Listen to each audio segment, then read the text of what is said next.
Good morning, good afternoon. Welcome to episode 2 of Becoming Awesome. This is a brand new podcast by AWS. We are Amazon insiders introducing you to the humans of AWS. My name is Ray Thomas. I'm with Talent Acquisition.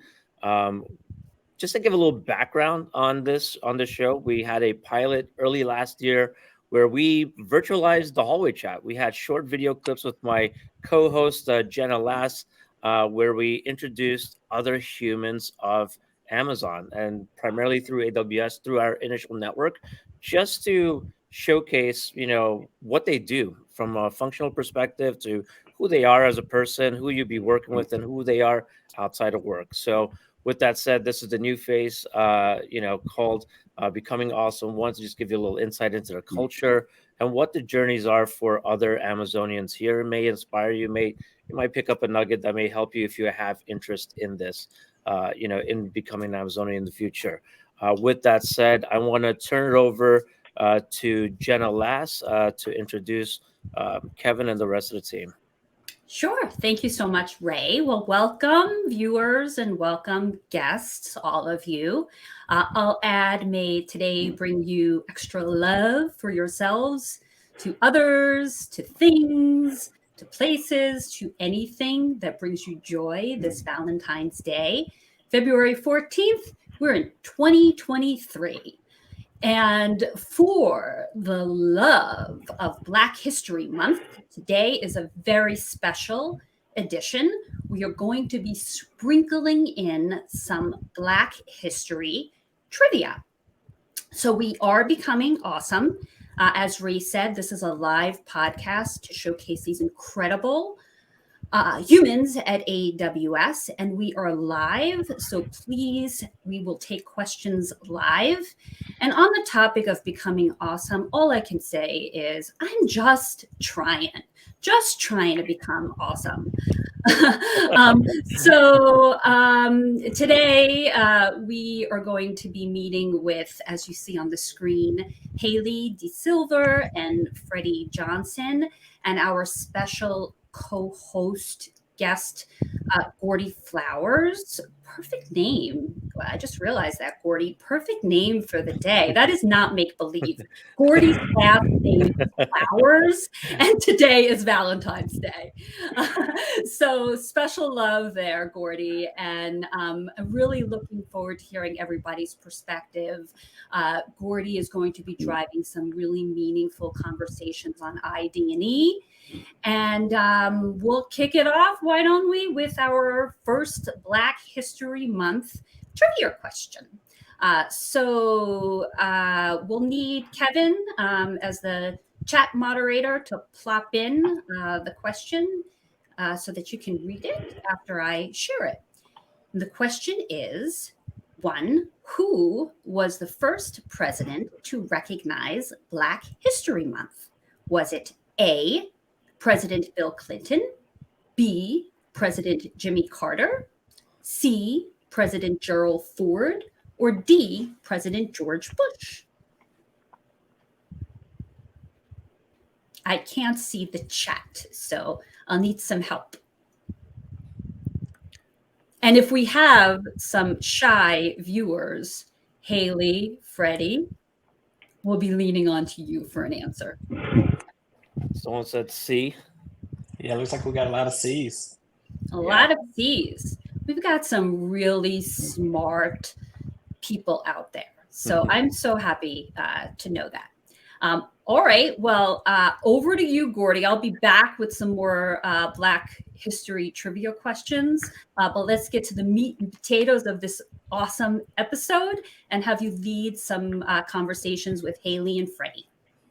Awesome. Thank you, Ray and Jenna. I really appreciate the opportunity. And my name is Gordie Flowers. Like you mentioned, I'm a senior account executive here with AWS, but happy to be on with Hailey and Freddie. And why don't we maybe get started with a round of intros. Hailey and Freddie, if you wouldn't mind introducing yourselves and maybe tell us a little bit about your background and how you got to where you are. Sure. Yeah, I can kick it off. So my name is Hailey De Silva. First of all, thank you for having me on. I really appreciate being on the show. Um, I am a solutions architect in the nonprofit healthcare team at AWS, and I joined about 7 months ago. I'm coming from an academic and biomedical research background. That's where I started my career, and I quickly found that I really enjoyed most the technical enablement of research.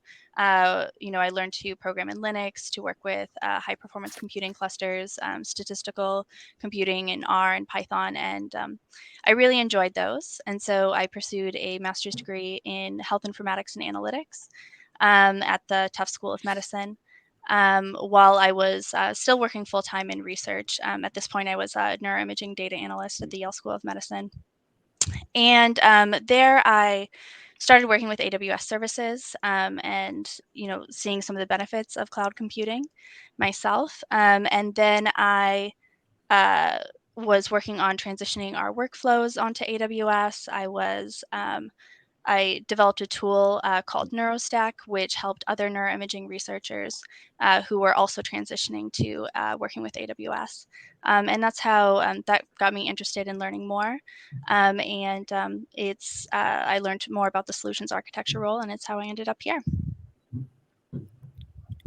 That's awesome. Thanks for sharing. Freddie, how about you?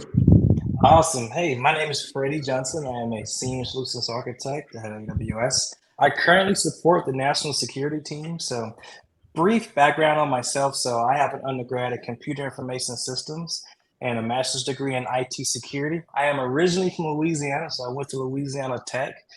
After graduating college, I actually joined the United States Air Force. And while in the Air Force, I was a cyberspace operations officer. So, I did that for about 6 years. It was an amazing opportunity. I really enjoyed that.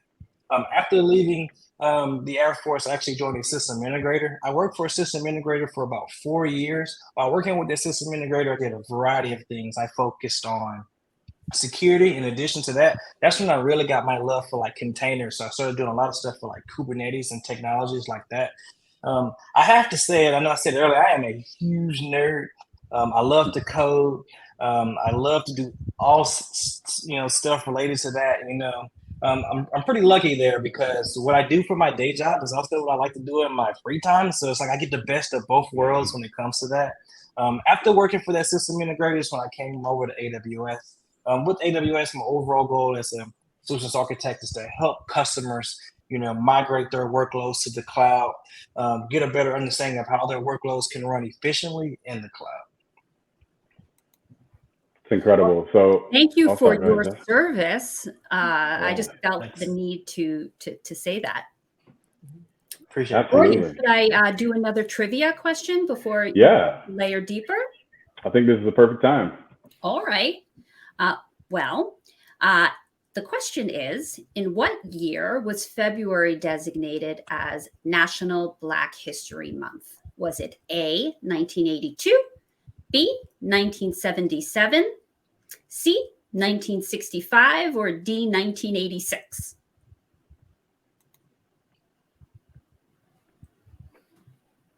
Wow, we got fancy. Cool, right? I finally figured out how to use that feature. Do we have anybody chiming in? Is there any? Let's see. Someone said B.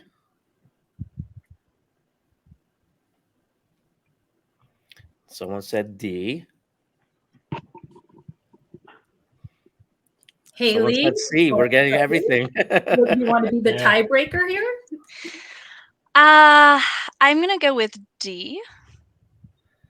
Well, you are correct, and so Oh, was good. that other person. So Awesome. congratulations. I can't see in the chat who it was, so we'll count on Kevin to share some accolades.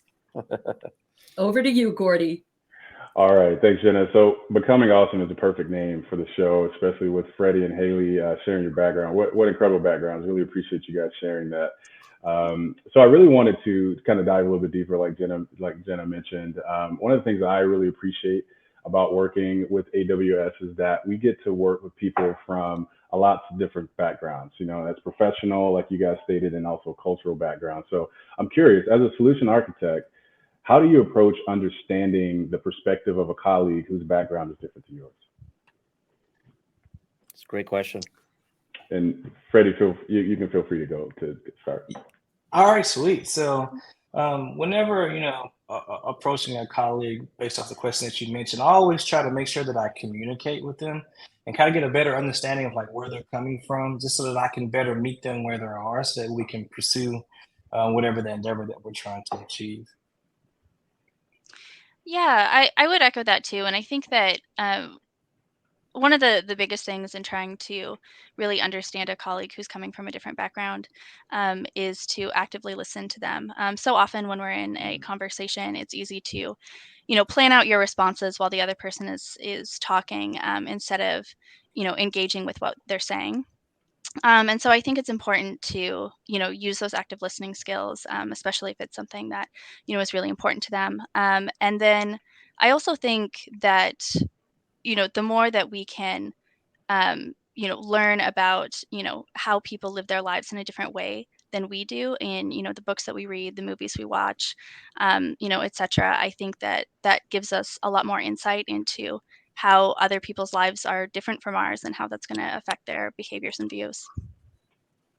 Hailey, I noticed that you, aside from studying technology, you also studied French. So on this topic, I wonder if you've ever had the chance to use your language skills to connect with people from different backgrounds as well.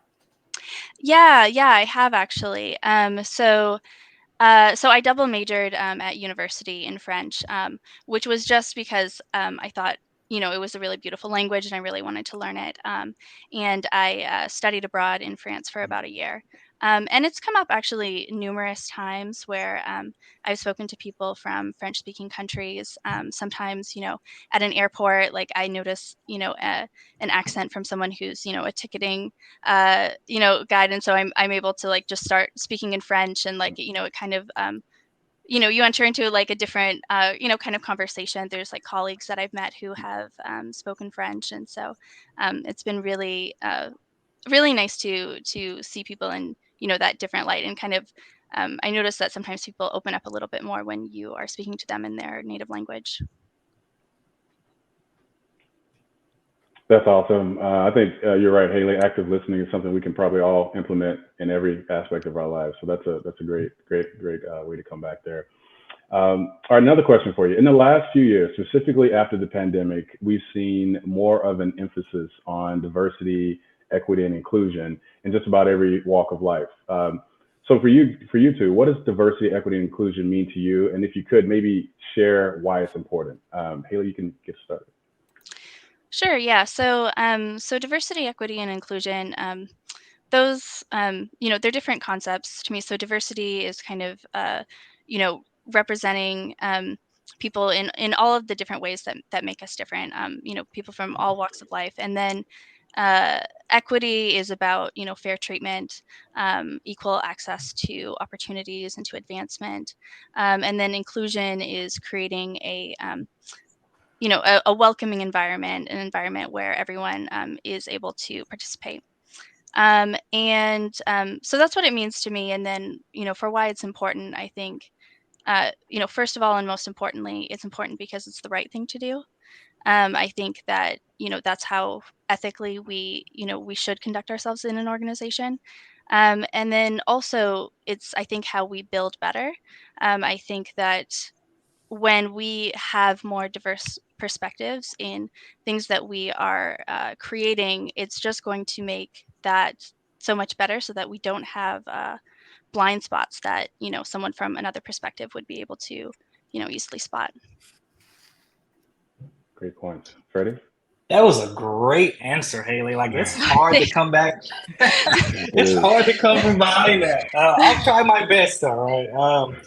To kind of take what Hailey just mentioned, I look at it at more of a high level of like, the ability to like build a robust environment where you bringing in people with different perspectives in order to achieve like a central mission. So like when you're bringing in these different individuals, these different teammates, you're really able to see the problem from multiple angles versus the viewpoint that you might have had at first was only through your eyes. But when you get a team that's more robust than that, and you're looking at it from different pieces, you might actually come to a resolution that you originally never even would have saw just by, pushing forward, diverse equity and inclusion. I'm trying to come behind you, Hailey, but that was a great explanation. No, I mean, I think, That was we're awesome. both speaking to like the same points, like it, that, Yeah. it's, it's better, it makes, what we're building better. Exactly. Yeah. Well, we're at the halfway mark of the show, so just a quick commercial break for anyone that's just joining. This is Becoming Awesome. We are here today with Freddie Johnson and Hailey De Silva, who are both solutions architects, and we are taking live questions, and we are honoring Black History Month with trivia. The next trivia question is, who said, famous quote, "If there is no struggle, there is no progress"? Was it A, William Lloyd Garrison, B, Frederick Douglass, C, Susan B. Anthony, or D, Harriet Tubman?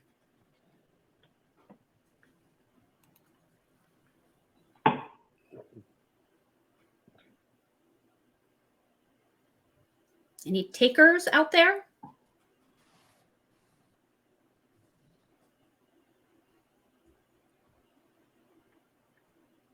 Looks like we got one B in the group chat. Oh, well, a lot more B's in the group chat. All right. Well, it is Frederick Douglass, and I see that we have a question too.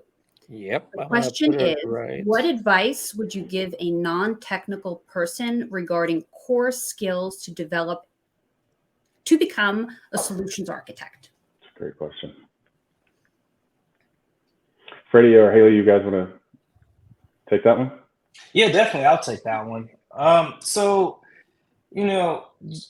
for those, I'll just repeat the question. What advice would you give a non-technical person regarding core skills to develop and become a solutions architect?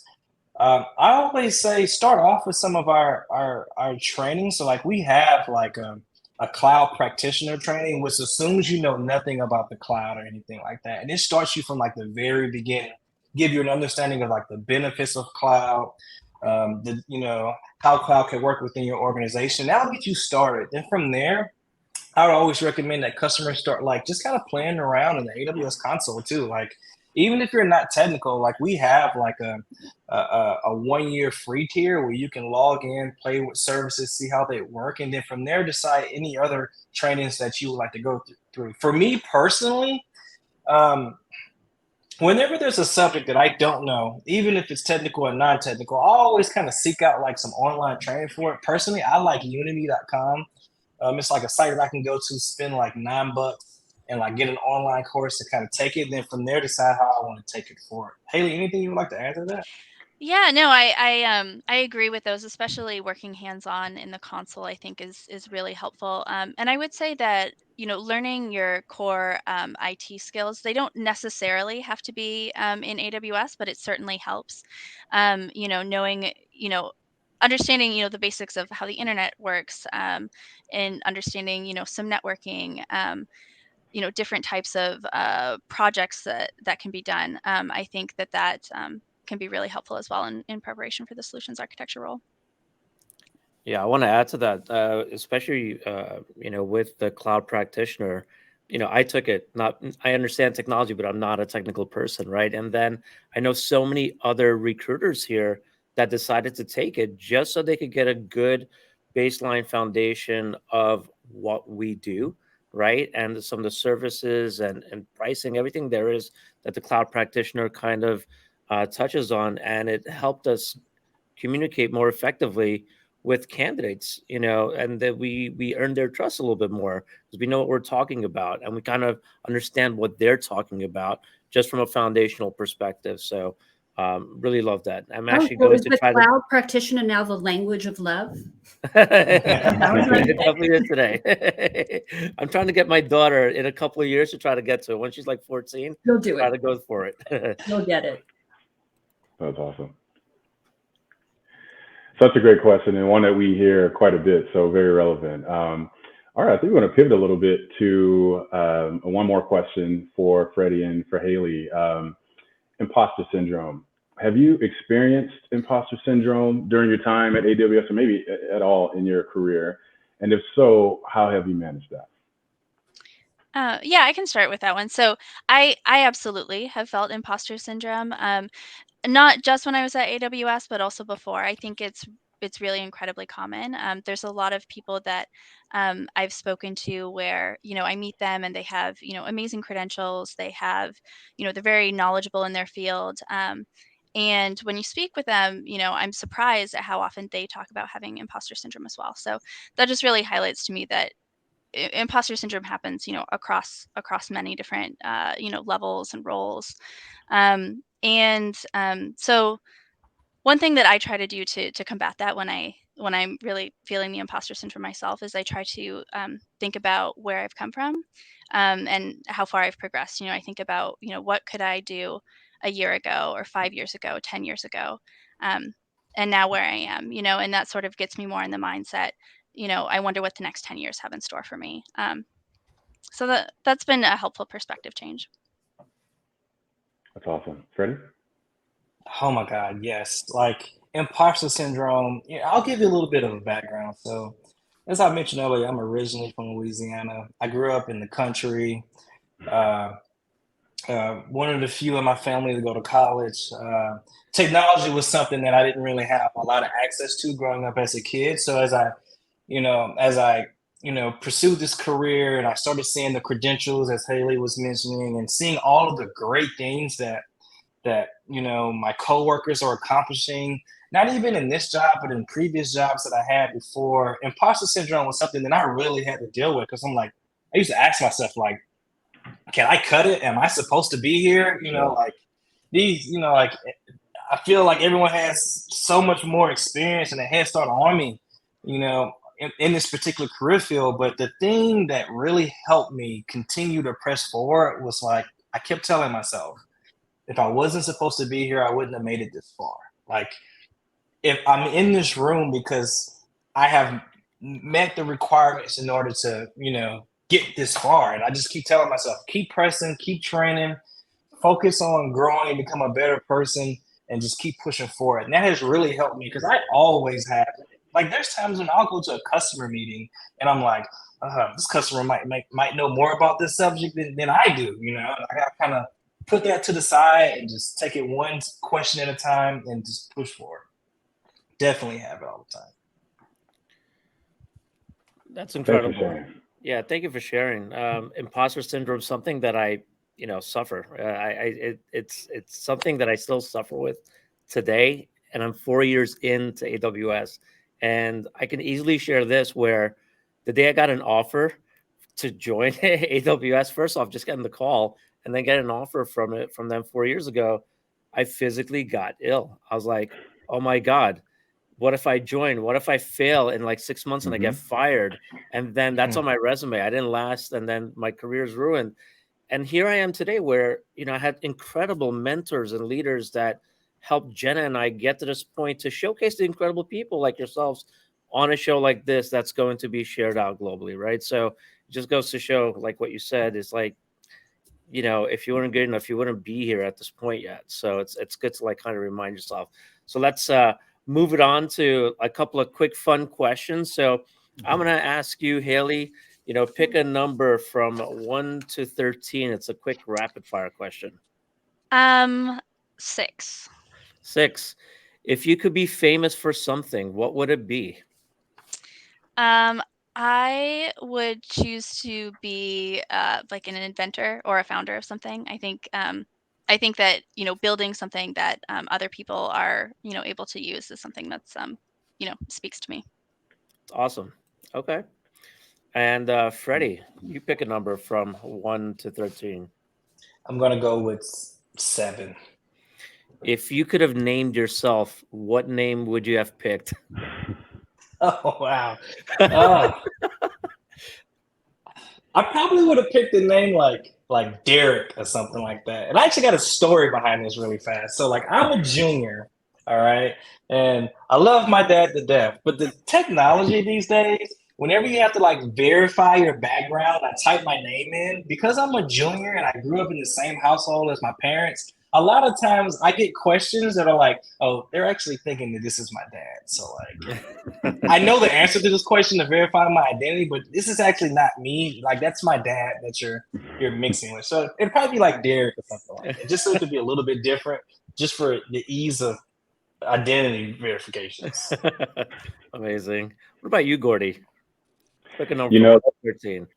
all right, I'll take 4. Any funny or embarrassing moments that you're open to sharing with the world right now? Man, I have a lot. When I was I think most people relate to this. When I was in college, I was a freshman in college, and I went to a relatively large school. And I remember being late to class, and I had just bought all these brand new textbooks, and it was raining this day, and I'm late, so I'm running to have my books, and in my haste, I did not see the curb heading into this building for my course, and so fell over the curb, books flying everywhere, backpack, papers everywhere.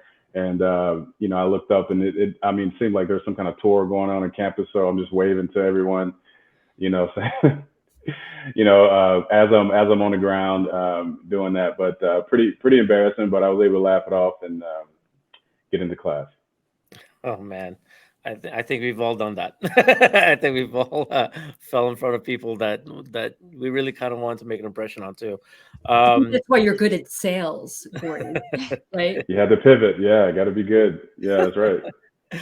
Amazing. What about you, Jenna? Number 1 through 13. I'll just follow Gordie's lead and share my embarrassing story. I was closing a candidate for an offer, and I had just gotten this ball chair because I was trying to work on my posture. And I liked kind of rolling around on this ball. It was fun. It was a big orange ball. And during the conversation, I fell off the ball and my computer came crashing down. And a few other things on my desk went crashing down so loud, and it was very embarrassing. But in the end, the candidate was very compassionate. And I called him back and I explained the situation because we got disconnected, of course. And he wound up taking the job. Would he have waited to accept the job on another call? Maybe. And maybe he felt sorry for me. So he just accepted the job on the spot. Amazing. So let's see. You know what? I'm going to bring back, Kevin, we only have a couple minutes left. So I'm going to bring Kevin Bourne back on. Want to appreciate, Kevin for a bit. He's been a great partner, in this endeavor, as well as great colleague and friend. And he's someone that we rely on. We know Kevin from, the CSM side of the house. He's well known within the CSM community here, built a large amount of the org along with some of his other peers.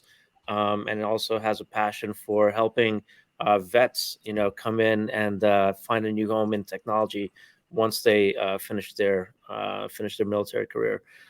So I want to give a shout out to Kevin there. And he's been a fantastic moderator, as he put in the link a few times. There's our email address if you want to send us direct questions or comments. There's also a simple survey link that you can copy and paste and fill out our survey. We'd love to hear back from you. I mean, Amazon has grown through feedback. That's really how, from books to where we are now. It was simply hearing from our customers, and you're all our customers. And we'd love to hear what you have to say. If there's anything that we can improve on, anything that you want us to touch on in the future episodes, would be happy to do so. But again, this month we started out with showcasing the federal nonprofit health org, given the amazing work that they're doing and the critical work that they're doing. So appreciate everybody here. Fantastic job, Gordie, as our guest host, Jenna, my partner in crime, Hailey and Freddie for being fantastic guests and giving incredible advice. So really appreciate everyone.